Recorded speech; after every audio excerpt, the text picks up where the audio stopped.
మలిదశ ఉద్యమంలో చాలామంది ఉద్యమకారులు పనిచేశారు. అందులో దుర్గం భాస్కర్ గారు నాతో పాటు ఉన్నారు. ఉస్మానియా యూనివర్సిటీలో ఎన్నో ఉద్యమాలు చేసిండు ఆయన మలిదశ ఉద్యమంలో. దుర్గం భాస్కర్ గారు నమస్తే అండి. నమస్తే.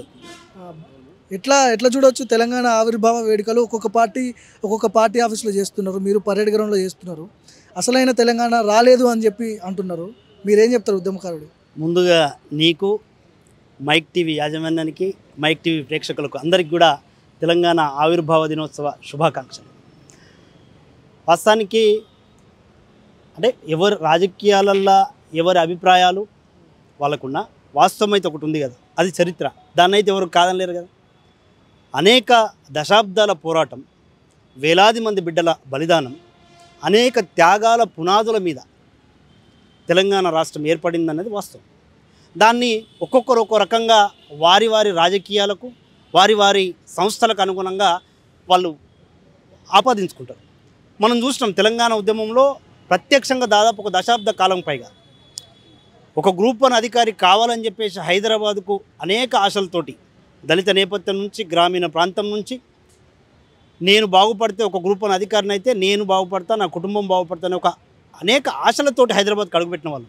అట్లా హైదరాబాద్లో అడుగుపెట్టి 2004లో ఉస్మానియా యూనివర్సిటీలో పీజీ చదవడానికి వెళ్ళి అక్కడున్న పరిస్థితుల రీత్యా తెలంగాణ ఉద్యమాన్ని అవగాహన చేసుకొని, అర్థం చేసుకొని, గదరన్న లాంటి వాళ్ళు కావచ్చు, ప్రొఫెసర్ గంటా చక్రపాణి లాంటి వాళ్ళు కావచ్చు, కోదండరాం సార్ లాంటి వాళ్ళు కావచ్చు, అనేక మంది మేధావులు, అనేక మంది ప్రొఫెసర్లు, వాళ్ళందరి నేపథ్యంలో వాళ్ళందరి దగ్గర నుంచి అనేక సదస్సులు, సమావేశాలు, బహిరంగ సభలు ఇవన్నీ చూసిన తర్వాత మళ్ళీ తెలంగాణ హైదరాబాద్లోనే కాకుండా ఉస్మానియాలో కాకుండా గద్దరన్నతోటి మొత్తం గ్రామీణ ప్రాంతాలలో తెలంగాణ మొత్తం కూడా పాదయాత్రలు చేసి ఆ రోజు తెలంగాణ రాష్ట్రం రావడం అంటే నాకు ఉద్యోగం రావడం కంటే కూడా తెలంగాణ రాష్ట్రం రావడం వల్ల ఈ రాష్ట్రంలో లక్షలాది మంది విద్యార్థులు, నిరుద్యోగులు ఏదైతే 6 దశాబ్దాల నుంచి అనేక బాధలు పడతా ఉన్నారో, మన ఉద్యోగాలన్నీ ఆంధ్ర ప్రాంతానికి సంబంధించిన నాయకులు తరలించుకుపోతా ఉన్నారో, మన నిధులు తరలించుకుపోతా ఉన్నారో, మన నీళ్లు తరలించుకుపోతున్నారు. దానికి పరిష్కారం, శాశ్వత పరిష్కారం దొరకాలంటే తెలంగాణ రాష్ట్ర సాధన ఒక్కటే.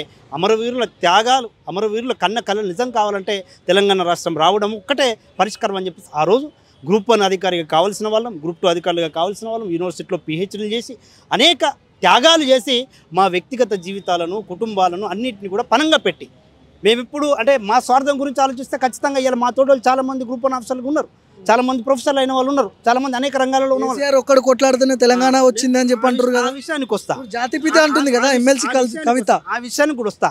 ఇవాళ మనం చూసినాం తెలంగాణ రాష్ట్రం అనేక త్యాగాల పునాదుల మీద ఏర్పడితే 4 కోట్ల తెలంగాణ ప్రజల ఆకాంక్ష, 1500 మంది బిడ్డలకు పైగా బలిదానాలు చేసి సాధించుకున్న తెలంగాణ రాష్ట్రాన్ని ఇవాళ తెలంగాణ రాష్ట్రం వచ్చిన తర్వాత నా వల్లనే తెలంగాణ రాష్ట్రం వచ్చిందని చెప్పేసి కేసీఆర్ సావు నోట్లో తలకాయ పెట్టి తెలంగాణ రాష్ట్రాన్ని తీసుకొచ్చని చెప్పేసి ఒకవైపు కేసీఆర్కు వంత పాడే భజన బ్యాచ్ ఏదైతుందో వాళ్ళందరూ కూడా అధికారం మాదొచ్చిందిగా అని చెప్పేసి వాళ్ళు అనుకొని తప్పుడు చరిత్రను వక్రీకరించి తప్పుడు చరిత్రను ప్రచారం చేశారు. కానీ వాస్తవ చరిత్ర ఏంది? తెలంగాణ జాతిపిత అంటున్నారు, అవునా కాదా? మీరు యాక్సెప్ట్ చేస్తారా?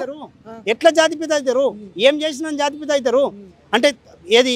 బంగారు తెలంగాణ పేరు మీద 4 కోట్ల తెలంగాణ ప్రజలకు రావాల్సిన గౌరవాన్ని, ఆత్మగౌరవాన్ని, వాళ్ళకి సంబంధించిన భవిష్యత్తును, అభివృద్ధిని అన్నింటినీ కూడా పనంగా పెట్టి 4 కుటుంబ సభ్యుల కోసం ఇవాళ ఏం పంచాయతీ, ఇవాళ కవిత మాట్లాడుతుంది కదా జాతిపిత అని చెప్పేసి, ఇవాళ ఏం పంచాయతీ నడుస్తుంది? 10 ఏళ్ల పాటు అటు ఉద్యమం పేరు మీద ఆ రోజు సంపాదించుకున్న డబ్బులు, ఎలక్షన్లు, బై ఎలక్షన్లు, కమిషన్లు, కలెక్షన్లు, దాని తర్వాత 10 ఏళ్ల కాలంలో కాళేశ్వరం ప్రాజెక్టు పేరు మీద కావచ్చు, ఇవాళ ధరణి పేరు మీద కావచ్చు, లేదా అనేక కుంభకోణాల పేరుతోటి ఇలా సంపాదించుకున్న లక్షల కోట్ల అక్రమ ఆర్జనలో ఇవాళ పంపిణీలో భాగంగా దోపిడీదారులు, కుటుంబ సభ్యులు, అన్న చెల్లెలు వాళ్ళ పంపిణీలో భాగంగా ఎక్కడైతే పొరపచ్చలు ఏర్పడి అంటే దోపిడీ చేసుకున్న సంపదను, తెలంగాణ ప్రజల సంపదను దోపిడీ చేసుకున్న దాన్ని, 1000 ఎకరాల భూమిని కొల్లగొట్టిన దాన్ని పంచుకునే కాడ పంచాయతీ వచ్చి ఇవాళ తెలంగాణ కేసీఆర్కు నోటీసులు వస్తే తెలంగాణకు నోటీసులు ఇచ్చినట్టు బాగానే ఉంది. తెలంగాణ ప్రజలు, ఉద్యమకారులు మీరందరూ పోరాటం చేస్తూనే వచ్చింది.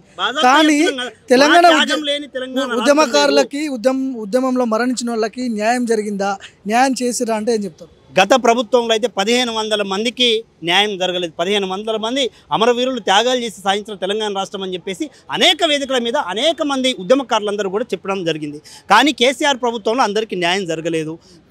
ఇలా రాష్ట్రం కాంగ్రెస్ పాలన మారింది. కాంగ్రెస్ ప్రభుత్వం వచ్చిన తర్వాత ఖచ్చితంగా అమరవీరుల కుటుంబాలకు ఉద్యమకారులకు న్యాయం చేస్తామని చెప్పేసి ఎన్నికల మేనిఫెస్టోలో హామీ ఇచ్చింది. అందులో భాగంగా వాళ్ళు ఒక్కొక్కటిగా ఇవాళ ప్రయత్నం చేస్తూ ఉన్నారు. ఇవాళ ఏదైతే దివంగత గదరన్న కావచ్చు, లేదా దివంగత బండి యాదగిరి లాంటి వాళ్ళకి కావచ్చు, లేదా ఇలా బతుకున్న గోరె టెంకన్ లాంటి వాళ్ళకి కావచ్చు, లేదా ఎక్క యాదగిరి లాంటి ఈ శిల్ప నిర్మాత ఎక్క యాదగిరి కనీసం ఆయన ఏ రోజన్నా పిలిచి మర్యాద కోసం అని ఒక ఛాయ్ తాగిపించిన సందర్భం ఉందా? గౌరవించిన సందర్భం ఉందా? గద్దరన్నను ప్రగతి భవన్ గేటు బయట కూర్చోబెడతారు ఎర్రని ఎండల. ఆ వయసుకు గౌరవం ఇవ్వకుండా, ఆయన త్యాగానికి గౌరవం ఇవ్వకుండా, ఆయన తీసుకున్న బుల్లెట్లకు కూడా గౌరవం ఇవ్వకుండా, ఆయన లేని తెలంగాణ ఉద్యమాన్ని ఊహిస్తామా? గద్దరన్న లేని తెలంగాణను ఊహించగలుగుతాం మనం? ఇలా మేమందరం నిలబడ్డం ఉస్మాన్ యూనివర్సిటీలో అంటే గద్దరన్న మా వెనుక లేడా? గద్దరన్న మమ్మల్ని నడిపియలేదా? మమ్మల్నే కాదు మొత్తం తెలంగాణ సమాజాన్ని నడిపించారు కదా. తెలంగాణ అనే పదం ఉచ్చరించడానికి భయపడ్డ సందర్భంలో 2007లో ఇదే గన్ పార్క్ నుంచి మొదలుకొని మళ్ళీ మనుగూరుకి వెళ్ళి మనుగూరు నుంచి మందమర్రి వరకు మొత్తం సింగరేణి ప్రాంతం అంతా ఇదే. ఇలా మదయాస్కన్ వచ్చింది ఇక్కడికి. మదయాస్కన్ ఆ రోజు ఎంపీగా ఉన్నాడు. అందరం కూడా తెలంగాణ ఉద్యమంలో భాగస్వామ్యం కదా. గద్దరన్నతోటి బాయ్ టు బాయ్ ప్రోగ్రాం పెట్టేసి ప్రతి మనుగూరు నుంచి మొదలుకుంటే మందమర్రి వరకు, బెల్లంపల్లి వరకు మొత్తం సింగరేణి ప్రాంతంలో ఉన్న కార్మికులందరినీ కదిలించడం కదా, యూనివర్సిటీలన్నింటినీ కదిలించడం కదా. అట్లా కదిలిస్తే కదా తెలంగాణ. కోరుకున్న తెలంగాణ వచ్చింది అనుకోవచ్చా? వచ్చిందా? తెలంగాణ వచ్చింది. నిజంగా తెలంగాణ అమరవీరులు కోరుకున్న తెలంగాణ ఇంకా రావాల్సిన అవసరం ఉందని మేము బలంగా భావిస్తాం. మేము కాంగ్రెస్ పార్టీలో ఉన్న పక్కన పెట్టి ఉద్యమకారులుగా మాట్లాడండి. పార్టీలు రాజకీయ అవసరాలు, పార్టీల సిద్ధాంతాలు ఒక్కో పార్టీకి ఒక్కో రకంగా ఉంటుంది. కానీ ఒక తెలంగాణ ఉద్యమకారుడిగా, ఒక ఉస్మానియా బిడ్డగా, త్యాగం చేసిన వాడిగా, ఈ తెలంగాణ అమరుల స్థూపం నుంచి అనేక కార్యక్రమాలు ఇచ్చిన వాళ్ళంగా మేమందరం కూడా వందలాది కేసులు భరించిన వాళ్ళం, వందల సార్లు అరెస్ట్ అయిన వాళ్ళంగా ఖచ్చితంగా చెప్తున్నా ఇంకా తెలంగాణ అసంపూర్ణంగా ఉన్నది. రావాల్సిన తెలంగాణ, ఇవాళ సామాజిక తెలంగాణ ఇంకా రావాల్సిన అవసరం ఉన్నది. సబ్బండ కులాలకు, అణగారిన వర్గాలకు, ఇంకా దళితులు, ఆదివాసులు, గిరిజనులు, మైనార్టీలు, బీసీలు, బడుగు బలహీన వర్గాలకు ఇంకా పూర్తి స్థాయిలో అది సామాజికంగా కావచ్చు, రాజకీయంగా కావచ్చు, ఆర్థికంగా కావచ్చు, విద్యా ఉద్యోగాల పరంగా కావచ్చు, సాంస్కృతికంగా కావచ్చు, ఇంకా పూర్తి స్థాయిగా రావాల్సిన తెలంగాణ మిగిలే ఉన్నది. నేను అనుకుంటున్న భవిష్యత్తులో మళ్ళీ తెలంగాణ ఉద్యమకారులు ఖచ్చితంగా ఒక సంపూర్ణ సామాజిక తెలంగాణ కోసం, అంటే అందరూ అణగారిన ప్రజలందరికీ సంబంధించిన తెలంగాణ కోసం ఖచ్చితంగా మళ్ళీ తెలంగాణ ఉద్యమకారులంతా ఆలోచిస్తారని అయితే ఖచ్చితంగా ఆశాభావం, ఒక విశ్వాసం అయితే వ్యక్తం చేస్తారు.